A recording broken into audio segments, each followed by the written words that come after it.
Okay. So tomorrow is Yud-Tes Kislev. Yud-Tes Kislev is the greatest holiday in the Chabad Hasidic calendar. We call it the Rosh Hashanah of Hasidus. It's the day that the Alter Rebbe, the first Chabad Rebbe, was freed from jail.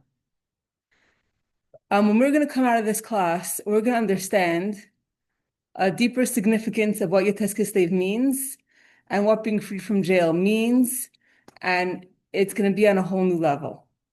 And of course, it's going to be connected to the parsha. Okay, here we go.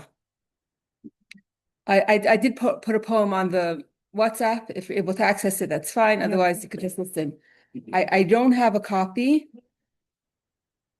Okay, sorry. Okay. The Shalah writes that whenever a Yom Tov is celebrated, to the Torah portion of the week, it is always connected. So it says there's a saying that says "Medarf leben mit der Zeit." You have to live with the times. So the fact that a holiday comes out on a certain week is not by chance. The Torah portion is always connected to the holiday, and even holidays that come after the time that the Torah portion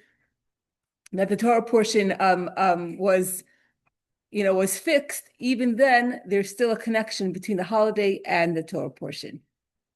The same applies to the Yom Tov of Yud-Tes Kislev, which often falls out in the week of Parshas Vayeishev. Okay. So Yud-Tes Kislev, you could say, oh, it's a Hasidic holiday, just a few hundred years old. But no, it's connected. Everything's divine providence, and the fact that it is when it is specifically read, usually, but in this Torah portion, is very much connected, and we're going to see how. Thank you so much. Okay. At first glance, the opposite we see.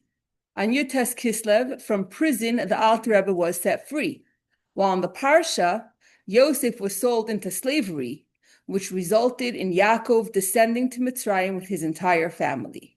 Okay, so Yud-Tes Kislev, what are we celebrating? We're celebrating the Alter Rebbe. He was in jail for 53 days, one day corresponding to each of the 53 chapters of Tanya, the first part of Tanya.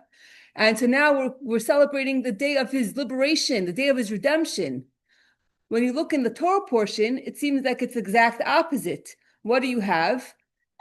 Yaakov tells Yosef to go and look after his brothers. And then that's when all the trouble begins.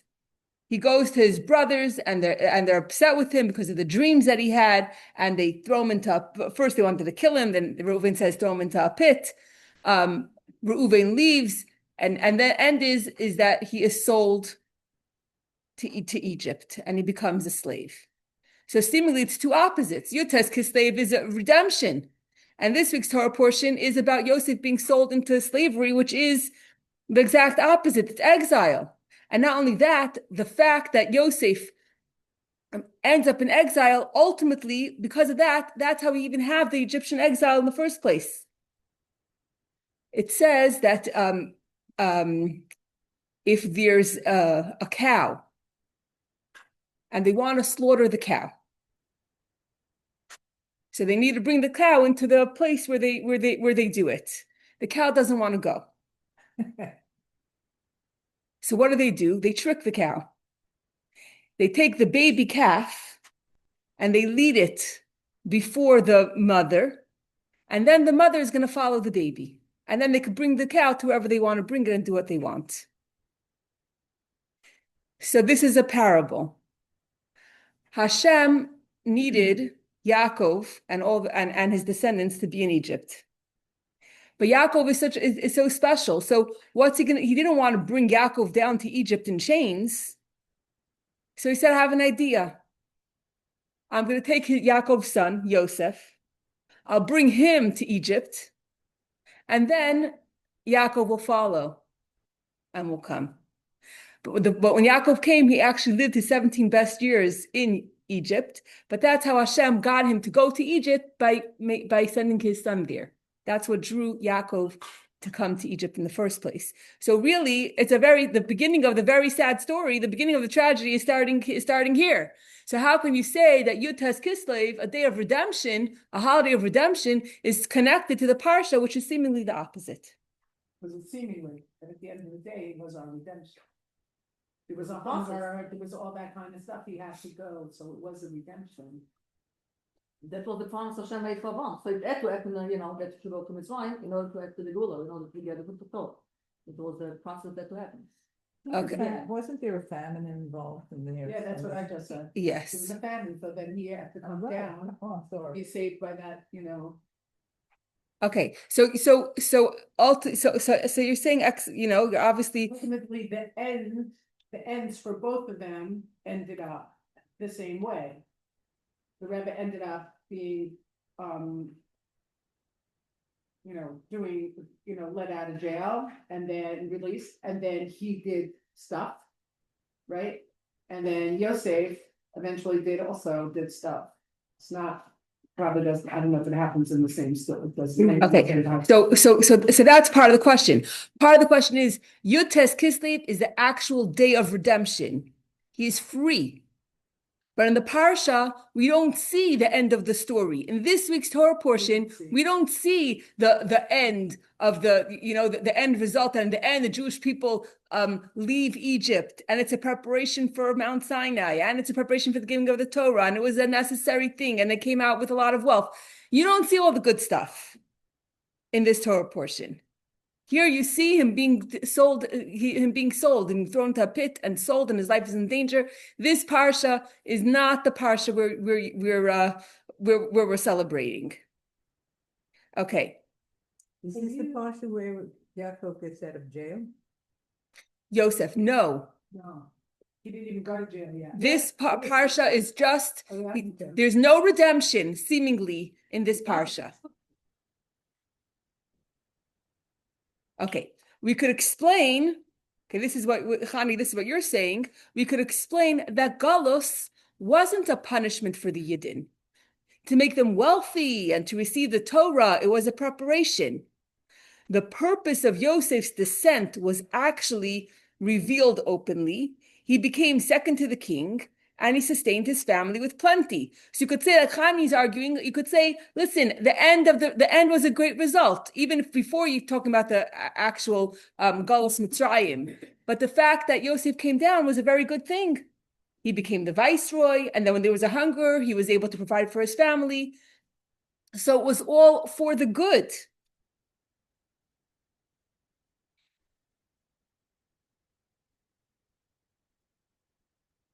As a matter of fact, the Medrash brings to our attention on the pasuk, and Yosef was brought down to Mitzrayim. The way I say brought down, the way the word that we use to say that Yosef was brought down to Mitzrayim is hurad. That's the word. Raid means to go down. Hurad, he was brought down. So the Medrash says that the words vayerd and roideh, which are similar, are derived from hurad, and they mean to rule and to conquer. So this word hurad, which means Yosef was brought down to Egypt, there are two other words that we see in other psukim, one about one about King Solomon, and one about Mashiach, that has the same root. For example, Vayerd miyam ad yam. He's going to rule, this is talking about Mashiach, he's going to rule from sea to sea. So the word Vayerd has the same root as Hurad, which means to bring down. So you have the same root, and it means two opposite things. On one hand, it means to bring down. He was brought down to Egypt. On the other hand, Vayerd means to rule and to conquer. And then there's another verse from King Solomon's time that has the second. Thank you so much. Thank you. Well, honey, Yeah. when you say brought down, I feel like you're implying that there's not just like meat. There's meat, potatoes, something good and bad when you say brought down. Are you implying that? Brought down, I'm implying bad. Okay, fine. I'm just making sure that my brain, Yes, yes. fine. And then you have this word to conquer, and to rule has the same root, which means the opposite. If I'm ruling over something, then I'm in power, I'm on top. Okay. Between Yutes Kislev and Parshas Vayeishev, there is a connection. Because for Yosef's descent into Mitzrayim, there was one intention. The goal was for Yosef to become the viceroy of Egypt, second in command. Without him, no man may lift his hand. So what we're saying is that although it seems in the parsha that there is nothing good happening, the only thing we find is that Yosef is descending, is being brought down into Egypt. But we have to understand that it's not that there's a descent and later on something good is going to happen from it, but rather the whole entire purpose of the descent is only so that he would rule. And once Yosef was the viceroy, no one could lift his hand or his foot without Yosef's permission. So it's not two separate things. A descent, okay, something bad happens, and then something good is going to come from it. But rather, the whole purpose of the descent itself is for the fact that he's going to rule. And that's why you have one word, vayerd, which means to go down. And the same word at the same time also means to rule and to conquer. So the descent itself is for one purpose, and that is for him to rule. And we see in the word, while he's going down, you already see that the whole purpose is that he should rule. That's like insanely well. Oh my God. Insanely what? Insanely deeply well. Torah. Wow. Yeah, okay.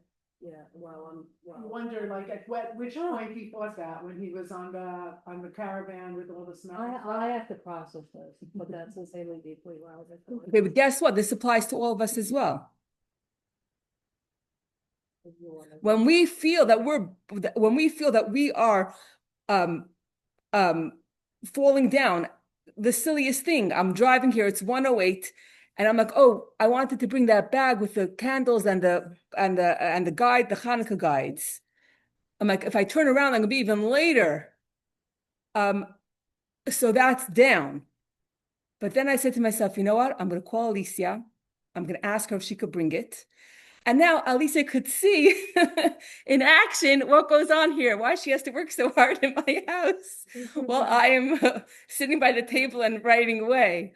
But I'm saying, you know, so in the why did I forget the brochures, the Hanukkah brochures that I want to give everyone, to find someone to give out, to find someone to give to. There is an incredible thing here. You have an opportunity for someone to be allowed into the nations, for her to actually see for 1 second what I do, what I do when I leave the house, when I leave the house. Which reminds me something else. Why am I even bringing? Okay, so I have a bag here with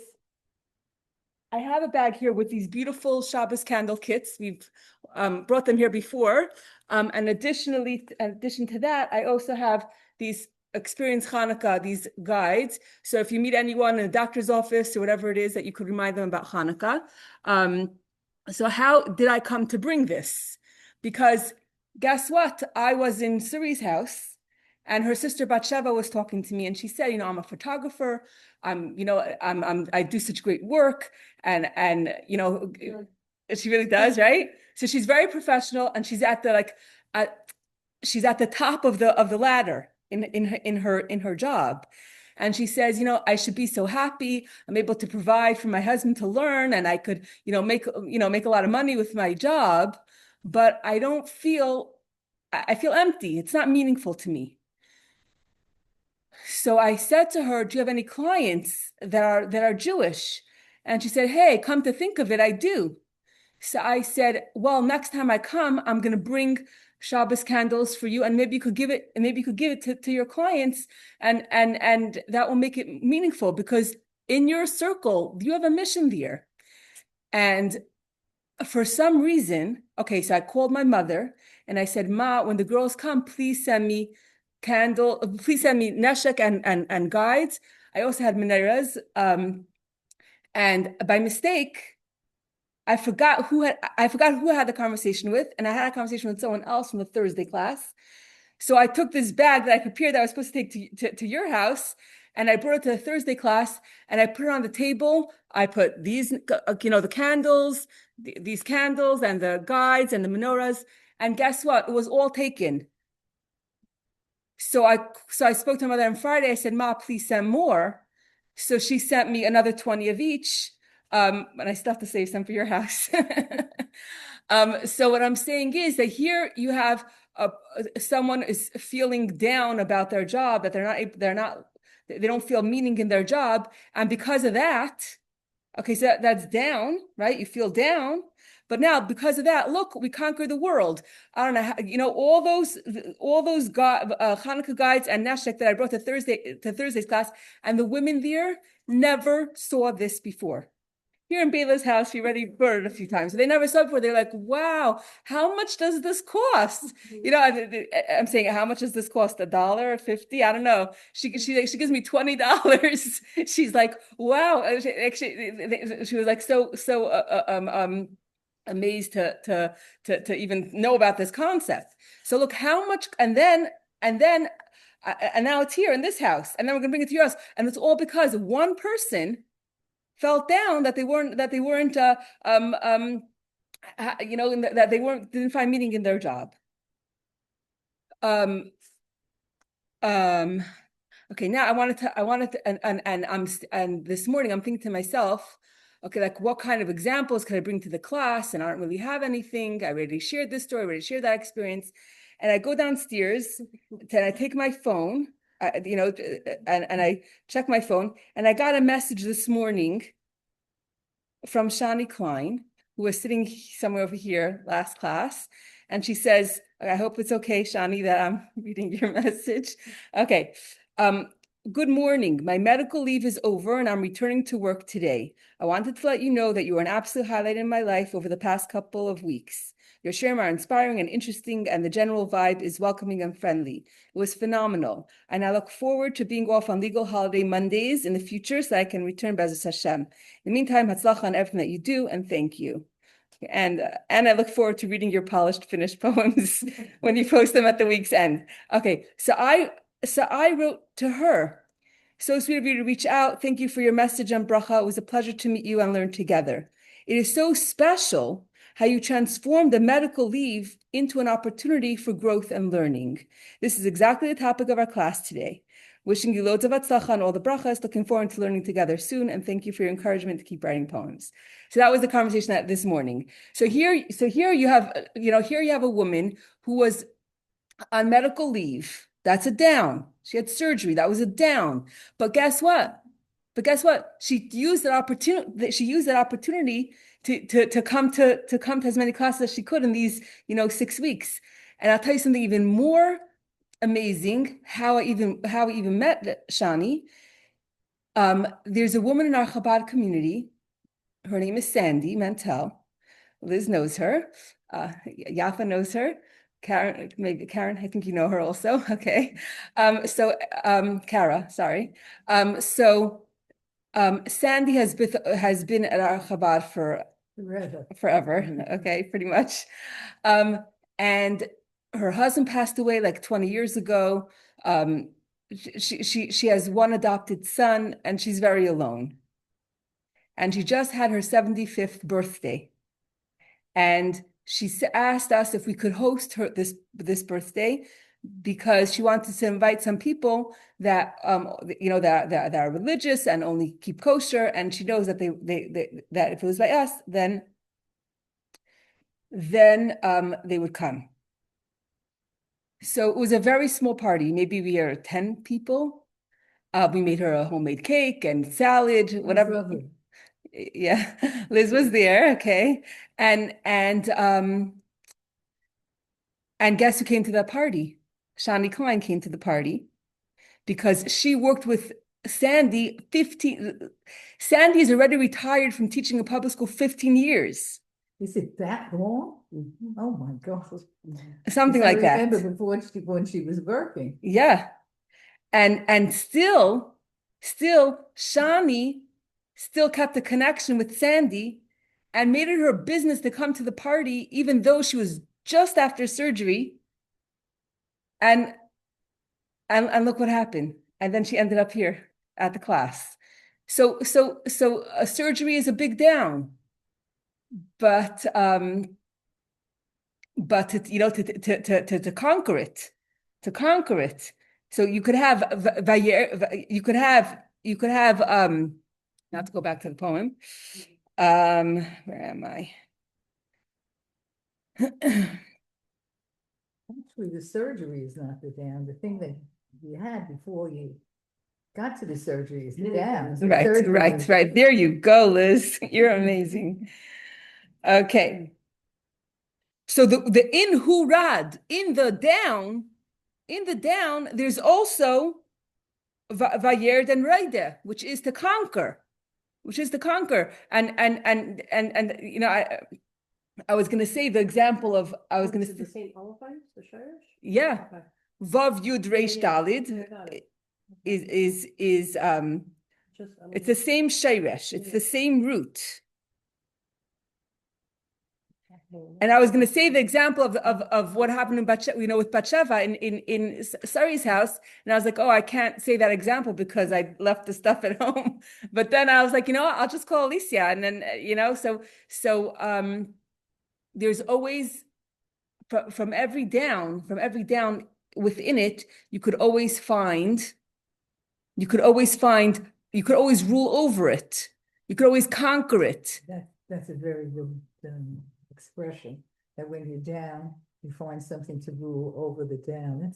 That's very meaningful. It is. Really.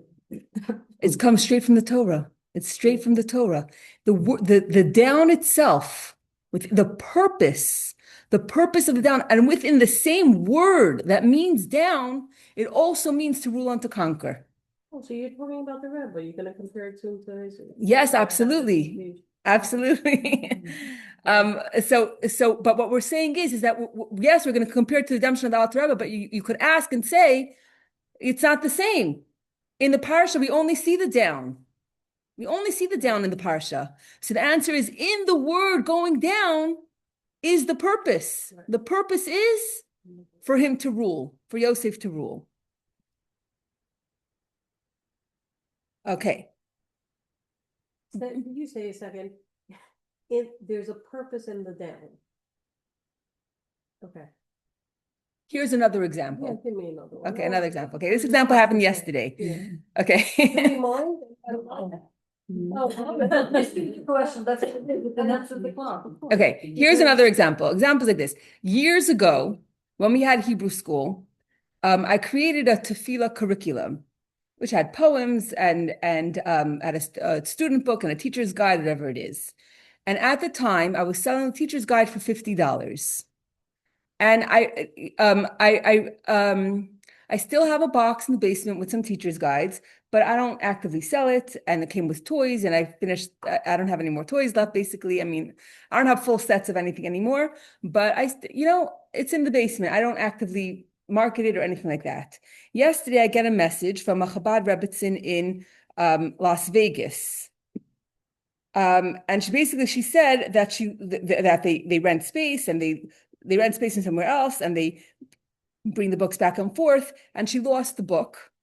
So she wants to know if I have another one. So I wrote, yes, I have a few hard copies of the teacher's guide left. Oh, she asked me how much was it. The price was $50. So she writes, okay, thank you. Is that the rate for second time buying too? With a smiley face. So I was like, okay, listen. What am I supposed to say? What am I supposed to say? It's too much for you to pay $50? Okay, fine. Like what was I, how was I supposed to respond to that?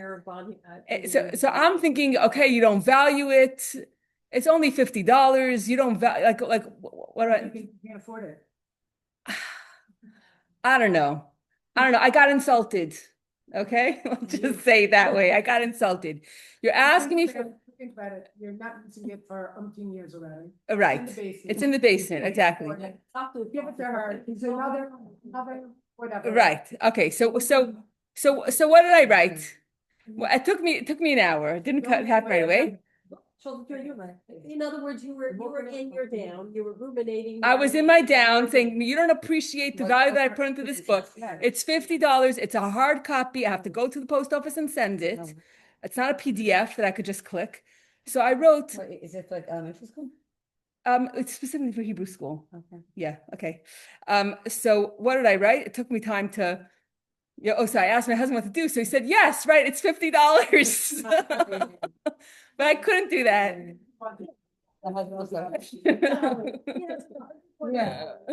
Yeah.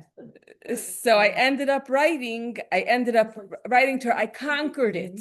I was a down and I conquered it. And I wrote, no worries. I'll donate it to your Chabad house as a Sichos for a shidduch for blank. Just send me your address. Wow. So she wrote, Shipping money? thank you, but Baruch Hashem, after a month, I found all the missing books today. I will give extra tzedakah for her Sichos. Okay, so you get what I'm saying? Yeah, that's the way it works. Yeah, very clear. That's the way it works all the time. There's a down, but we could conquer it. We could rule over it. Something good could happen from it. Oh, I like the way you said there's a purpose. That was the big piece for me. A purpose. A purpose, yeah. That was huge changer, yeah. Okay? Yep. Okay, amazing. Yeah, Okay, now we're gonna go back to the class. And the purpose is that you should overcome the things that happen to you. Yeah. That's the purpose. To overcome, to rule it, to rule over it, and that something good should come out of it, Yes. like it did for like Yosef did for his family. So we're trying to say that There's so anything many that happens to us, stand back and think, okay, what's the good that could come out of it? What's the good that's in it presently? Not that what's going to go good that's going to come out of it in the future, but at this very moment, in the down is the ability to conquer at the same time. It's the act. It's one and the same. It's one and the same. Okay. Yutes Kislev wasn't just a happy event that followed the Alter Rebbe's imprisonment, but the goal of the incarceration was to bring redemption and a greater revelation. The imprisonment itself, the imprisonment itself wasn't a bad thing. And then after that, after it was redeemed, okay, something good came out. He was able to continue teaching Hasidus. But rather, the whole purpose, the whole imprisonment itself was to bring an incredible a redemption and a greater revelation, which would not have happened without it. I guess, it doesn't happen to us so extreme, you could say that. Like, you look at Rabashkin, every day, even though he really believed Hashem was gonna save him, it was 7 years of talking to Hashem every single day. Yes, he put on tefillin on people, he learned with people, he did all those kind of things. So while he was there, you could say, yeah, he brought it up. And I'm sure the Rebbe had the same thing in 56 days where he had 53. Yeah. But when when any of us are in this, like even you laughed about it because you were pretty annoyed, so it was an hour of your time, but when it's days or years or months. It is true. So Rabbi Rubashkin, it's amazing that you're bringing it up because I wanted to bring it up as well. Two things about him. First of all, when he, as you said, that even when he was in prison, he utilized every minute to be machazik, to strengthen other Jewish people that were there. And also, there's something incredible about him. He did not let prison define him. Right, and he told me about it afterwards. He said he was above it. He rose above it. He didn't let them rule over him. He literally, and he will say, is in this place called prison, he did not let them take his soul.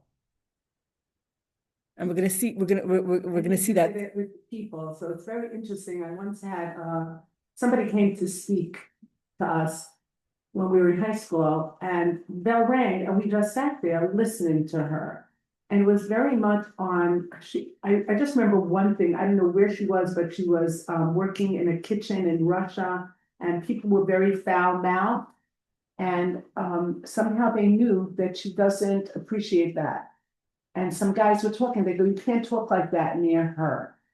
And I tried it when I was like in 12th grade, I was in camp, and my friend was cursing out someone else, and I just walked away. And then I got a job, and these young guys were there, and they wouldn't talk so nicely. And they would say, you can't talk like that near Khani.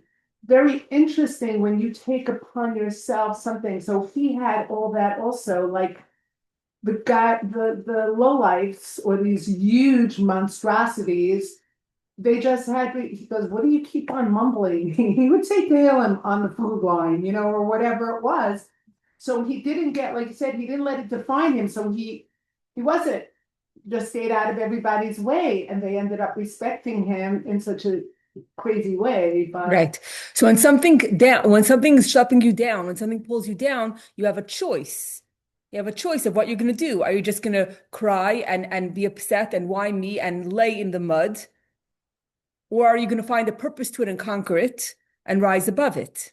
Okay, so this is the theme. This is what we're going to talk about. Okay, but to answer Connie, he did not live, Roma lived on a different, is it called sphere? Always help me. Yes. Lived on a different, he created that. He was a regular guy. He was a regular business guy with aid and did, and yes, he did some Farbringans because he really would have liked to be a shliach, but he didn't end up being a shliach. did he create it, or was he like that? No, He lived on a different sphere, 100%. Yeah. Yes. Meaning when he got his challenge, when he came his way, was he already? Right, or he was he became? before prison or Yes, he after? did. Did the going down Yeah. change him, or he always Right. had? Oh, That's my question. excellent question. Okay, so you want the answer? Here's the answer.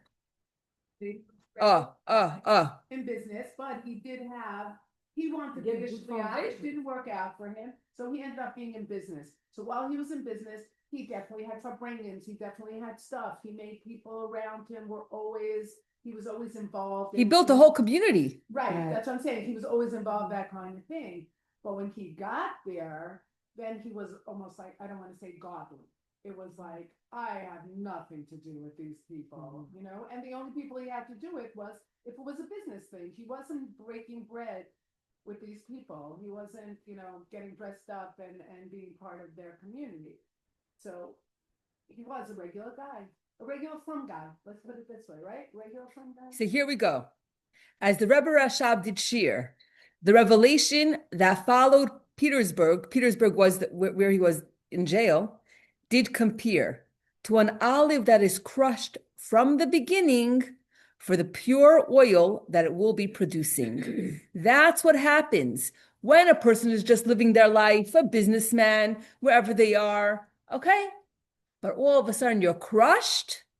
All of a sudden you're taken down into Egypt. All of a sudden something happens, a health issue, whatever it is, you feel crushed.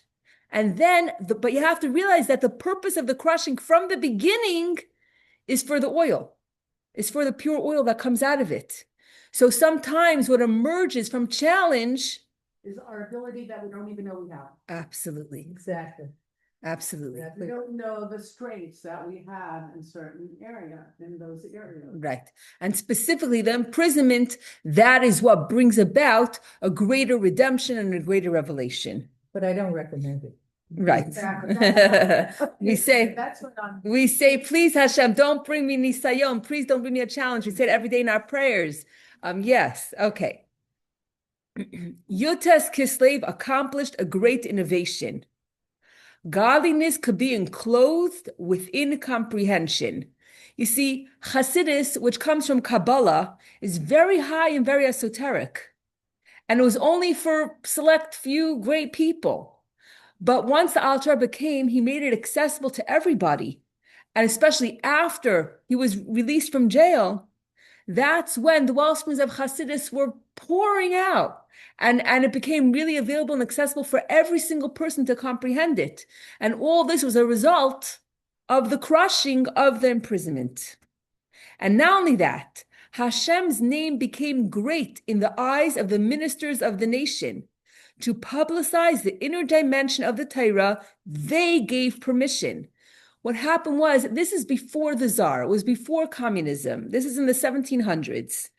So the end of the 1700s. So what happened was,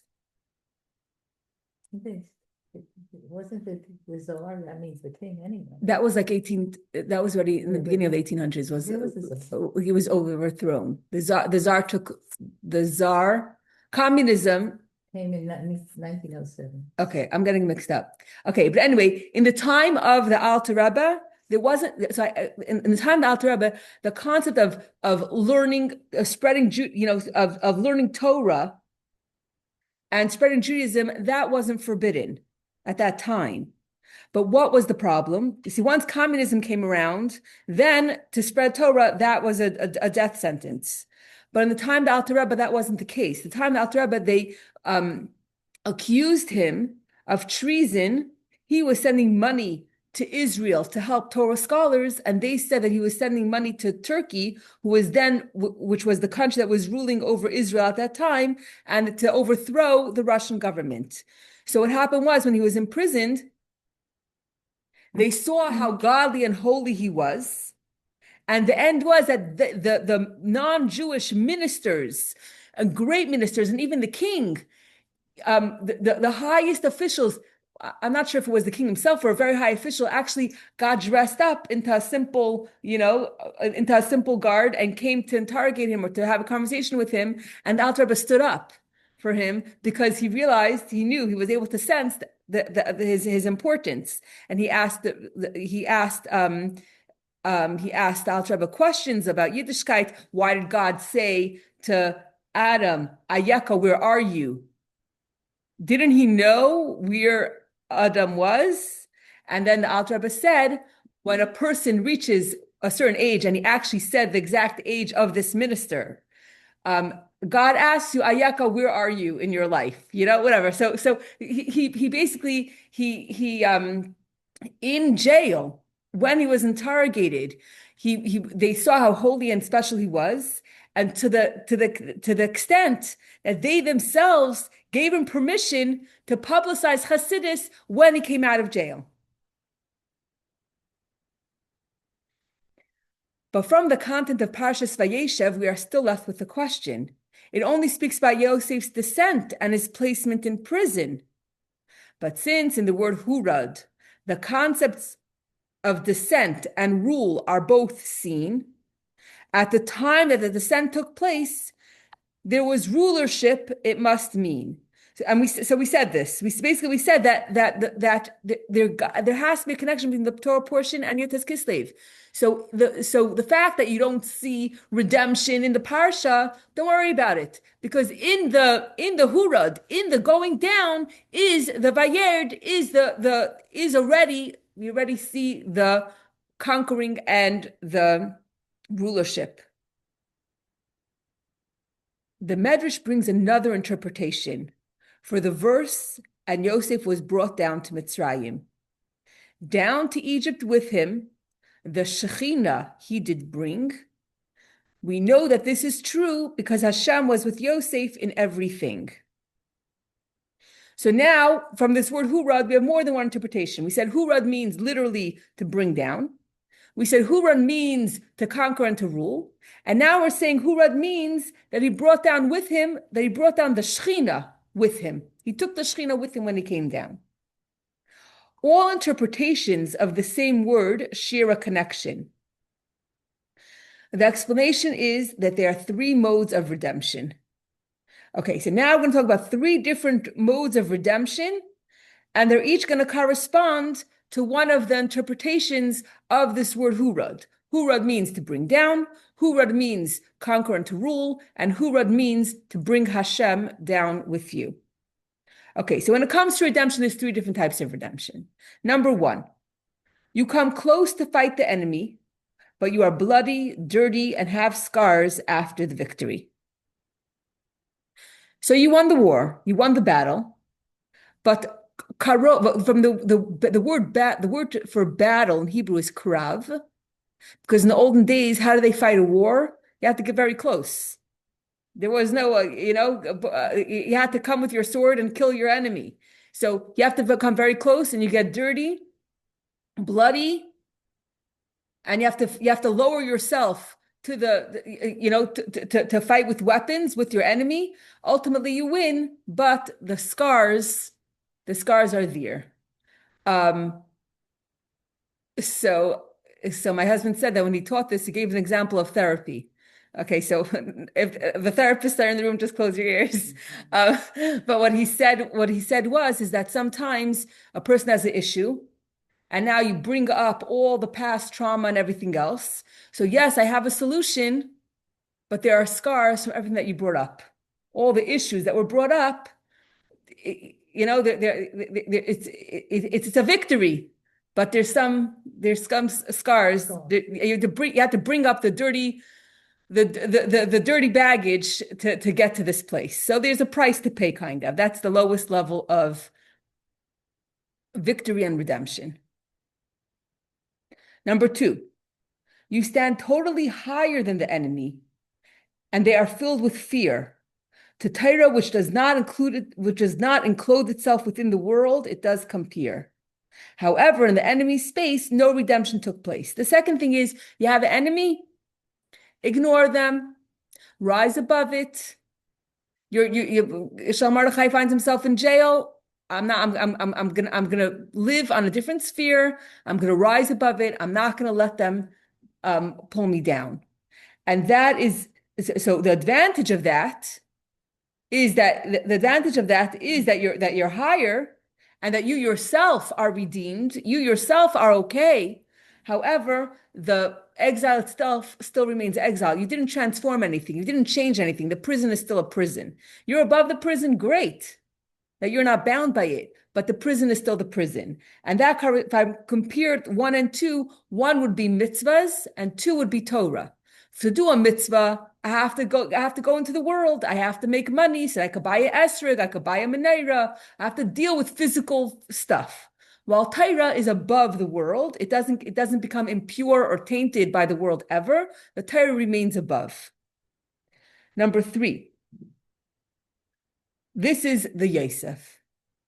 We're going to see the models in a minute. Okay. Although there is a descent to the place of the enemy, not only does the exile not cause you to get dirty, the exile is transformed to redemption completely, which leaves no room for exile or adversary. So here you have two opposites at the same time. On one hand, you are enclothing yourself into the world to fight, but the disadvantage of number 1, which was that you get dirty, that doesn't happen here. You're not getting dirty. And the advantage is that you're transforming the enemy. What we didn't have in number 2, you have in number 3. Number 2, the enemy stayed the same, and therefore the enemy could always be a threat. Number 3, there's no more enemy. You transform the enemy to be a friend. So that would be if you have someone that's annoying you. So if I have someone that's annoying you, level number 2 is ignore them. Level number 3 is give them a hug. To be their friend, to bring them over to your side. Ask God to bless them. Yes. So we know that when the Alter Rebbe was free from jail, when he was notified that he would be free, he was in the middle of saying Psalms. He was in the middle of saying chapter 55, and the words that he was saying is Pada b'shalayim nafshi mikravli, which means he redeemed my soul in peace from the battle against me. He redeemed my soul in peace from the battle against me. In Tehillim, it does say, even though there is a battle enclosed in exile, meaning that the battle is enclosed in exile, meaning that you're not above it. You're in it. You're enclosed in exile. The redemption is in a peaceful way. Because this redemption is from a place where exile has no definition, the exile itself becomes a vehicle for redemption. Okay, I know this is very high, but basically what we're saying is this is level 3. Level 3 is that, yes, on one hand, you're enclosed in the exile. On the other hand, you don't get dirty. It's all peaceful. And how is it possible for this to happen? It's because this redemption, there's a light that's coming from a very, very high source, from a place that's above exile. And that light is shining, and therefore it transforms the exile, that the exile itself becomes a vehicle for redemption. That your enemies themselves recognize the holiness of the Alter Rebbe. Okay, but there's level matching level, right? What does that mean? Level matching level where you have a purity is on a different sphere, matching this sort of level to get out from level 3 and kind of crossing over the bridge, so to speak. Okay, so we're going to talk about 3 personalities or 3 groups of personalities in our history, and we're going to see 1, 2, 3 from. We're going to take the Shvatim. We're going to compare the Shvatim, the 12 tribes, and the Avos, our patriarchs, and Yosef. And each of these represent another mode of these 3 levels of redemption. Maybe that will give a little more clarity. Okay, modes of redemption, there are 3, corresponding to 3 modes of serving Hashem that we see. 1, the tribes were shepherds. From the world, they did refrain. If they got busy with the world, on their lower level of chariot, they wouldn't remain. Okay, so we know there's a concept of being a chariot for God. Chariot for God means that you're just a vehicle, that you don't have a will of your own. It represents complete and total nullification. So we know that our Avos, our forefathers, they were considered a vehicle for God. The tribes were a lower vehicle for God. If our forefathers were on the level of Atzilus, which is the highest world, the tribes were on the level of Bria. Bria, which means creation. Only in the level of Bria does the concept of world have any significance. Before Bria, the world doesn't have any significance. So because they were on the level of Bria, the world could distract them. And therefore they chose not to fight the war, not to even go into the world, because they were afraid that they would lose their high level of being a lower level chariot. So they did not interact with the world because they did not want to get themselves dirty. And that was the Shvatim. That was the level of the Shvatim, which is level number 1, which is usually, fight and get dirty. That was the level that they were on, and they chose not to fight so as not to get dirty, but that's weird. That was the level that they were on. Meaning that if something bad would happen, it would drag them down, and so therefore they didn't even want to go there. And therefore they were shepherds. They separated themselves from the world. Mm-hmm. They weren't able to exist in the world. Level number 2, to exist in the world, the Avos, our forefathers, were able, but it didn't disturb their cleaving to Hashem on their upper chariot level. The Avos were able to ignore. They were able to ignore and to rise above and not get distracted by the world. Maybe the Shvatim were almost like when you say the silver spoon. The Avos dealt with so much and they found Hashem by themselves. By the time the Shvatim were around, they kept them in a cocoon. Like, okay, we did all the dirty work. Now, we don't want the smartphones. We don't want this. We don't want that. We don't want the outside influence. Let's just be all targeted. And that's why they couldn't stand Yosef, because he had a different service. He was different than them. He went into the world. Well, what would you say Joseph's mission is in short? was. What was We're it? going to see right here. Okay. Okay. Within Yosef shone a light that was higher than the world totally. He was enclothed in the world completely, and godliness was perceived there clearly. I'll read a little bit more, and then you'll see what was Yosef's mission. So basically, what we're saying is that Yosef, he didn't have to run away from the world. He didn't have to rise above the world, but rather he enclosed himself in the world. He was very, very much part of the world. And yet, not only didn't the world influence him, but because of him, everyone around him perceived godliness. Even when Yosef was a slave to Potiphar, his master, Potiphar saw that Hashem made Yosef prosper. Do you realize what's going on? In this very parsha, he's a slave. He's a slave to Potiphar. And yet, while he's being schlepped down, he's a slave, still we see that he is in control. Still, we see that he is a ruler and conquering. Why? Because even Potiphar, who was not Jewish, who was his owner, who was his master, recognizes that Hashem is with him.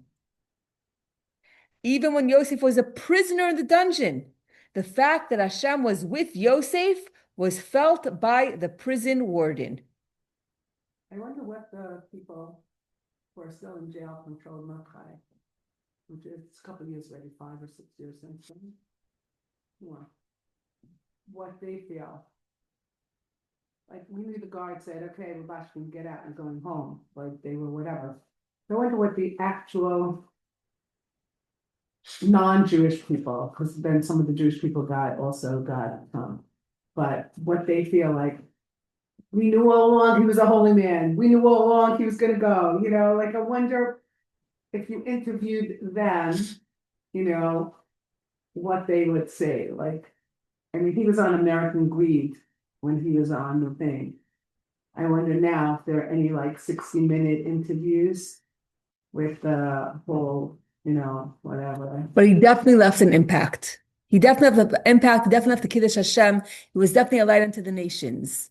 And this is what we're saying. Even in the down, he was a prisoner. He was a slave. Even while being a slave and a prisoner, still everyone around him recognized that God was with him. There you go. There you go. Interesting question, Connie.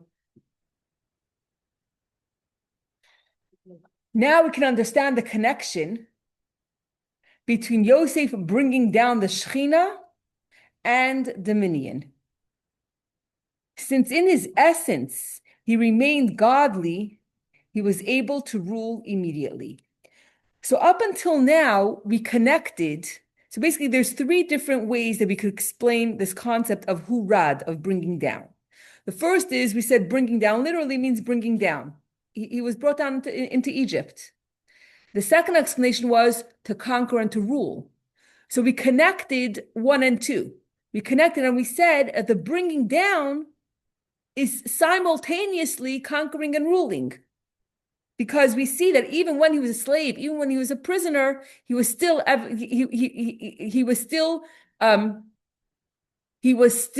everyone recognized God, and he was in control. And the whole, actually, I'm already mixing up the third one already. Let's go back. The third one is God. Okay, let's go back. Let's first connect the first 2. The fact that he's brought down and the fact conquering and ruling. So what's the connection between the 2 of them?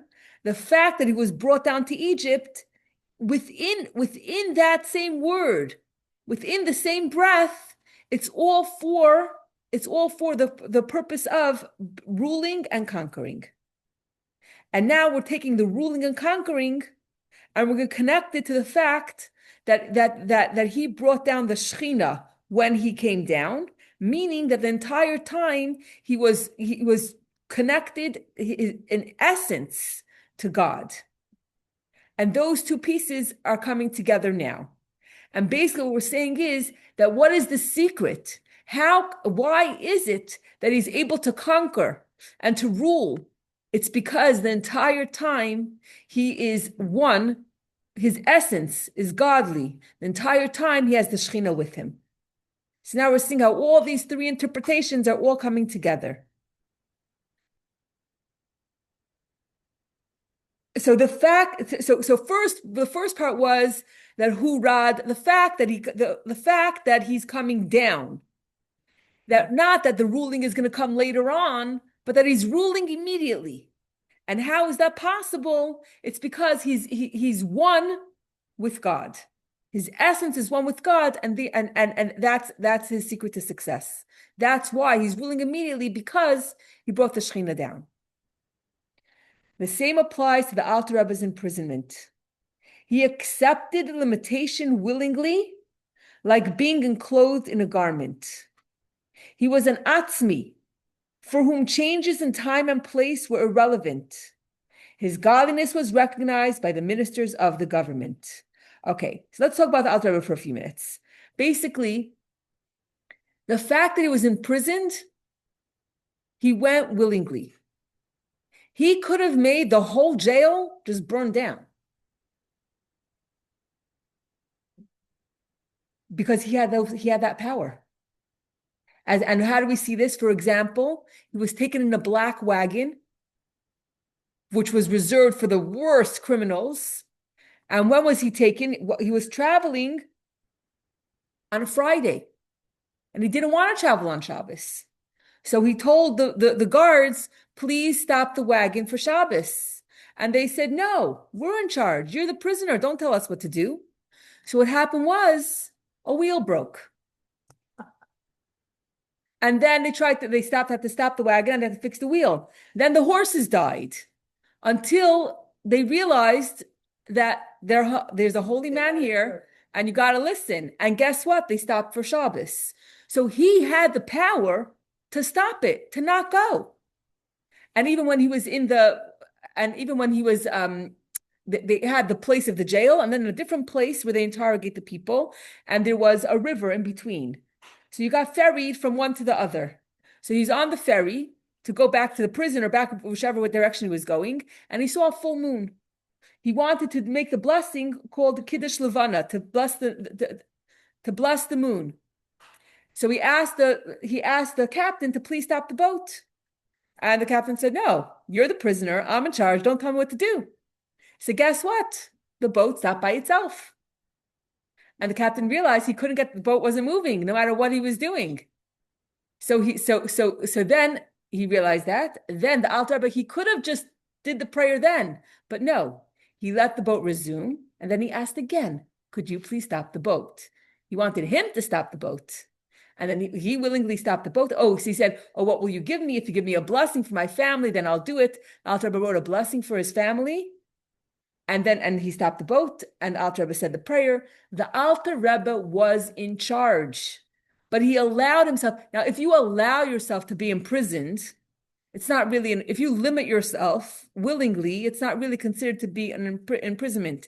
It was like putting on this garment. A garment is a limitation, because I'm wearing this and I'm not wearing that. It's a layer of concealment. So he enclosed himself. He enclosed himself in the prison. He allowed himself to be inside the prison. But really, it was by his own choice. And the point was, for all the good that was going to come out specifically because he was in jail. If he wouldn't have been in jail, the ministers of the nations, they wouldn't have recognized his holiness and God's greatness, and also whatever happened physically down here on earth is a mirror reflection of what's going on above. The reason why he was in prison down here is because there was a kitrug, there was opposition above, and once he was released down here, all the opposition above was also gone. So he was accomplishing big stuff, and he went willingly. He went willingly, and he was in charge the entire time. We're talking about like Ruach HaKodesh here, we're talking about things he knew. not in a regular, plain, everyday human. Yeah, he was obviously a very big tzaddik, absolutely. And yeah, let's make that super clear. Yeah. But if somebody's on a certain level, what if they have Gaiva attached to it? How do you handle that? Like Gaiva, like. So the whole point is that this is. And it's a paradox to essence, the godly. Right. So that this is exactly the point. The Avos and the Shvatim and Yosef and the Alter Rebbe, they were completely and totally a vehicle to God, which is the opposite of Gaiva. Gaiva is the opposite thing. Would you say Yosef is considered like your regular everyday Jew? No, no. So Yosef is in a very, very high level. It's a level of essence. It's a level of it's a level of two opposites of being enclosed in the exile. A human being, how would you bring it down to just humans? Just humans of today, Right. like us, or Okay, so if we want to know how it relates to us, then we're gonna have to then the last section will explain how the lesson for us. Okay, Thank you. so basically, when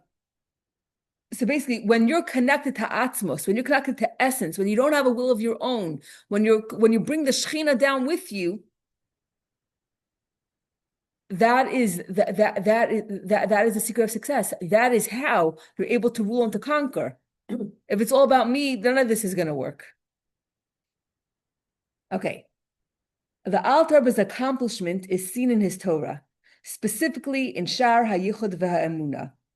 There are two connected concepts that he does innovate about the teachings of the Baal Shem Tov that are so great. Okay, so from here, I'm going to just do it orally because I didn't finish writing, which is also an incredible. I didn't get it at first, but now it's so incredible. Now that we learned the whole teaching, to see how this plays out in the Tanya. Now, very interesting. There's different parts of the Tanya. There are 5 parts of the Tanya. The part of the Tanya that is first right now, currently, is the first 53 chapters, which basically speak about how we can love and fear God. But really, before loving and fearing God, you need faith in God. So the second section is actually called Shar HaYichud VeHaEmunah, which means the gate of God's unity and Emunah, which is belief in Hashem. Now, the Alter Rebbe was initially going to put that to be the first section.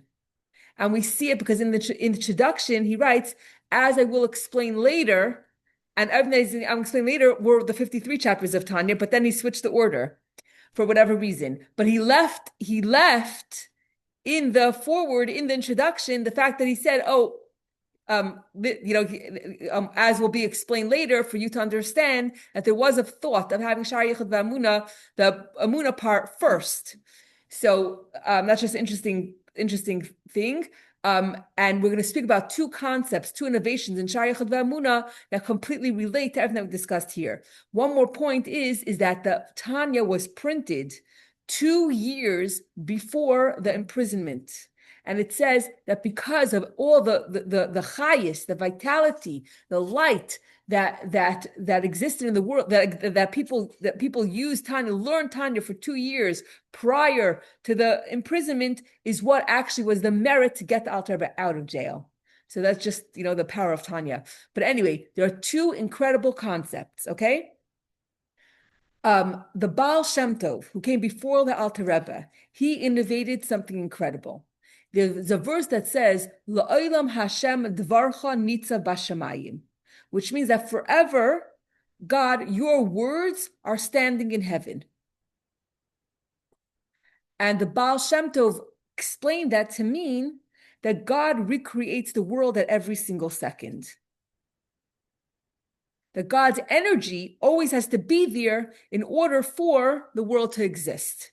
For example, if I throw a rock, so long as my hand gives energy to the rock, as long as the rock has my energy, the rock flies in the air. The second the energy stops, the rock falls down to the floor like gravity. So basically, God has to constantly, every single nanosecond, recreate the world in order for it to exist. That is the incredible innovation of the Baal Shem Tov.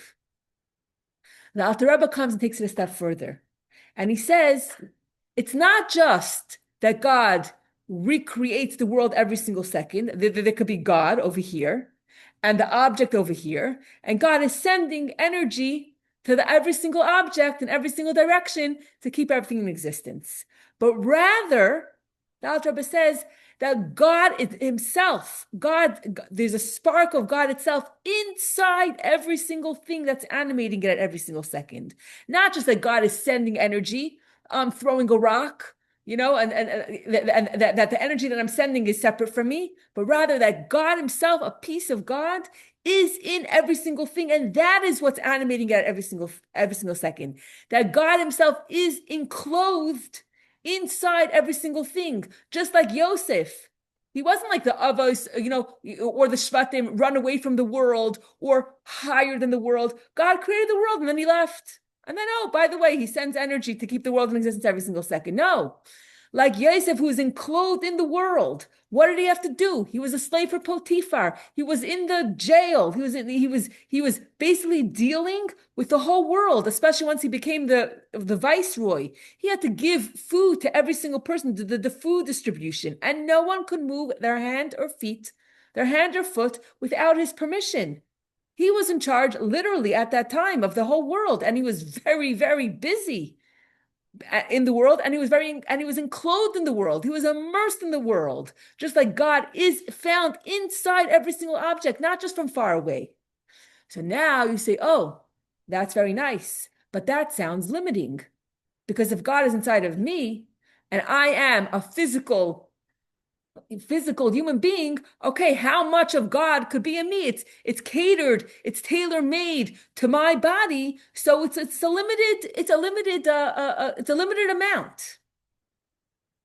So now comes a second innovation that's in Shar Yichud V'Amunah, and that is that many great rabbis and leaders before the Alter Rebbe said that there's something called a tzimtzum. Tzimtzum means contraction. How is God, an infinite God, going to create a physical world? There's a concept called a tzimtzum. Tzimtzum means where you make a vacuum. You make a vacuum, and in that vacuum, so to speak, God takes himself out in order to create a physical world where there is no awareness of God. So Hashem had to be metzamtzim himself. He had to contract himself myriads and gazillion times to make a world where God's presence isn't felt. And it's called a tzimtzum k'pshutai. God actually had to contract himself to the point where there would be a world that wouldn't recognize God.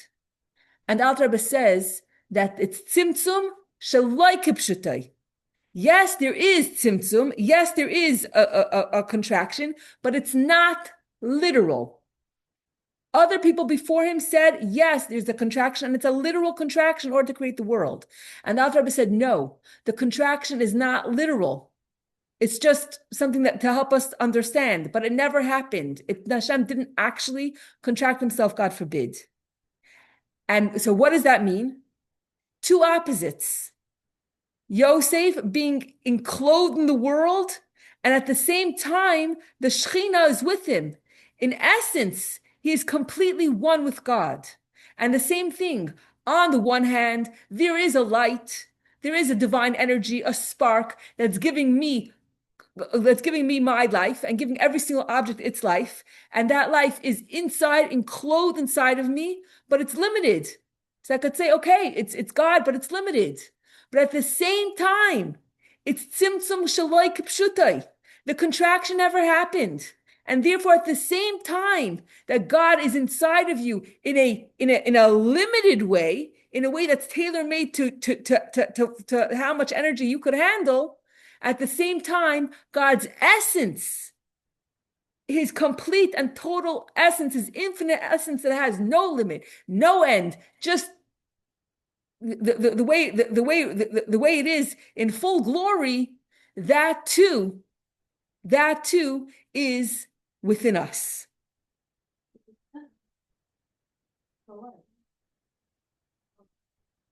So usually we say there's Saiv and Mamale. There's a light that's within us, and there's a light that's outside of us. And the light inside of us is tailor-made, is tailor-made to us. But if you're a cup, only as much godliness as could fill the cup, that's as much as it's going to be. But here it's saying two opposites at the same time. That yes, within us, not only is there the light that could be enclosed in a in a physical thing, but at the same time, there's also the Shechina, the Shechina in its prime and glory, the Shechina in its totality is also within us, which is what Yosef had, and which is what the Alter Rebbe had, and which every single one of us has. We may have to dig for it. But that is the secret. That is the secret for how we are able to transform the world. Like Yosef did, and like the Alter Rebbe did, that even the nations, even the ministers, the government, that they themselves should recognize he was holy and give him permission to teach Chassidus. So, How else would you say tzimtzum? What other word would you identify with that? tzimtzum means contraction, Is there another word? concentrated. Okay, No, actually not concentrated. okay. I could No. deal with that a little Tzimtzum, better. no. It's a Tzimtzum, space, no, like a hole, like a sometimes like a pointed back. The empty, How- emptiness. Would that be Like in a a, Simpson, like, I thought the Hasidus that they're, how does, I'm just confused, how did that? Tzimtzum because means- contraction almost seems a lie, like in and out. I'm trying to understand a little more when you're saying tzimtzum. tzimtzum usually means like if you have a professor and he's teaching some scientific formula, whatever it is, if he just tells it to you as it is, it's going to fly above your head. You're not going to get it. He has to lower it.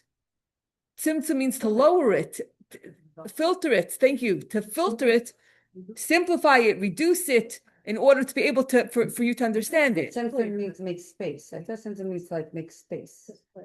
It's like, the order, it's like. To create a vacuum of space Right. so that Something could exist or something. a physical thing could exist. That's what I was learning what Simpson means, like there's like a pulling back, so there's like creating a empty, a space to create, like to. To create the world, yes. Okay, so these are very, very high concepts. Simpson. And now these are very, very high concepts, and I'm gonna, continue learning it and working on it. Just when it hit 1 o'clock, I had to leave. That was it. But if you want to know the lesson for us, okay. All matters in Torah serve as an instruction in divine service of each and every individual. This is particularly true regarding public events that occurred to a Jewish leader, and especially since the general concept of the imprisonment was connected to his self-sacrifice for the sake of Torah and Hasidus. For all of Israel, for every single Jew, it can be said that through this, the Alter Rebbe opened the channel of Mesiras Nefesh for the service of God through the Torah of Hasidus. So by being imprisoned and then being released, he actually opened the channel for every single one of us to spread Hasidus, to learn Hasidus, and to have Mesiras Nefesh for Hasidus.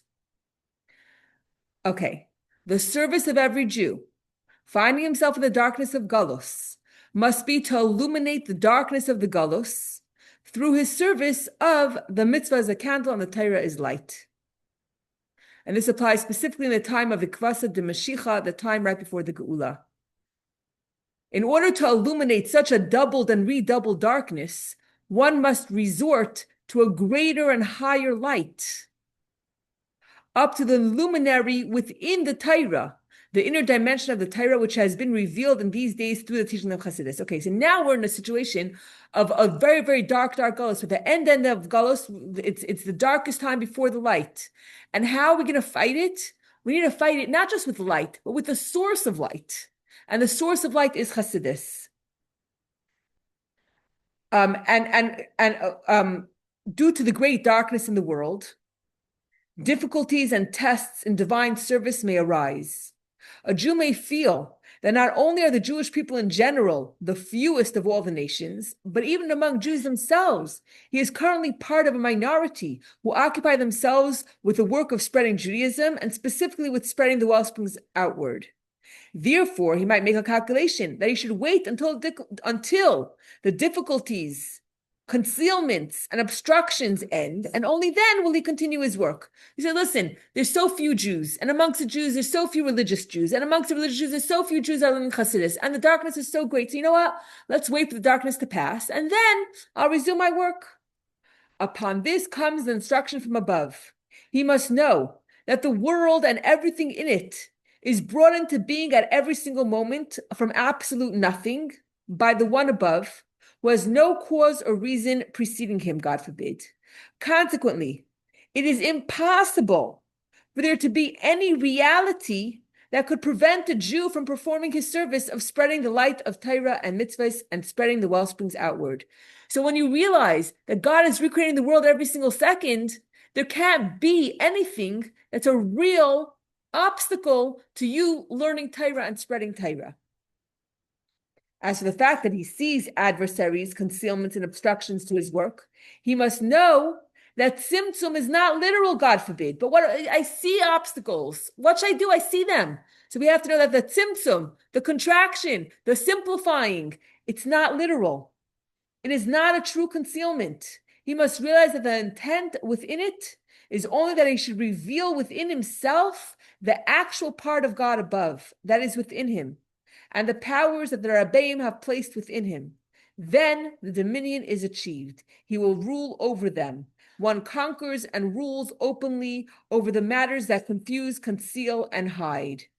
Okay, so when you reveal your essence, and when you realize that there is no real concealment, and you're truly one with the Shekhinah, and you reveal the Mesiras Nefesh, the Pintel Yid inside of you, then you realize that nothing could get in the way of your service of Hashem, and that you can totally, the dominion is achieved, you can rule over everything. Through the service of each individual, in this dominion, within his own 4 cubits, in spreading Judaism and spreading the wellsprings outward, we hasten even more the coming of the righteous Mashiach. Then everyone will see openly with eyes of flesh the fulfillment of, he shall rule from sea to sea, and from river to the ends of the earth, to the point of the earth will be filled with the knowledge of Hashem as the waters cover the sea, for then the glory of Hashem will be revealed. Even now, the whole earth is full of his glory, literally. It is just that it is not yet revealed. Then, however, the glory of Hashem will be revealed, and all flesh will see together that the mouth of Hashem has spoken. Okay.